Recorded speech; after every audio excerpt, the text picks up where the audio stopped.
Les pouvoirs du président égyptien Abdel Fattah al-Sisi étendus. Alors que la pandémie du Covid-19 ébranle actuellement le pays, le chef de l'État égyptien a ratifié une série d'amendements sur l'état d'urgence en vigueur depuis 2017. Bien qu'officiellement ils aient été décrétés au regard de l'évolution de la maladie dans le pays, des observateurs montent déjà au créneau pour dénoncer un accroissement de la répression. La loi qui est en vigueur depuis 2017 donne au gouvernement, aux forces de sécurité, le pouvoir d'arrêter les gens indéfiniment, d'interroger des suspects avec pratiquement pas de surveillance de la justice. Cette même loi autorise la surveillance de masse, la censure, la saisie des biens. Et tout cela sans aucune supervision de la justice. Fermeture des écoles, suspension des services publics, interdiction des rassemblements publics et privés. Approuvé par le Parlement fin avril, puis publié dans le journal officiel jeudi 7 mai, ces amendements donnent au chef de l'État les pleins pouvoirs sur ces situations. Le procureur militaire pourra également assister le ministère public afin d'enquêter sur des crimes rapportés par les forces armées responsables du respect des lois sous l'état d'urgence. Le drame de l'Égypte aujourd'hui,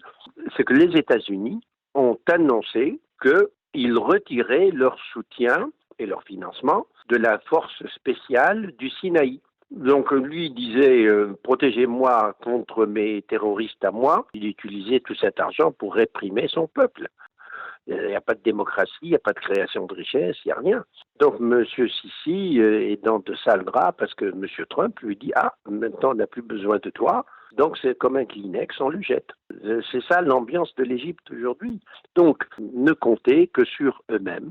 En avril 2017, l'Égypte connaissait un double attentat meurtrier à l'encontre de 2 églises coptes. La réponse du pays était alors immédiate avec l'instauration d'un état d'urgence. La loi martiale n'y avait depuis jamais été levée. Une véritable routine pour le pays qui connaît l'état d'urgence régulièrement depuis 1981 à la suite de l'assassinat du président Anwar el-Sadat et l'arrivée au pouvoir d'Hosni Moubarak.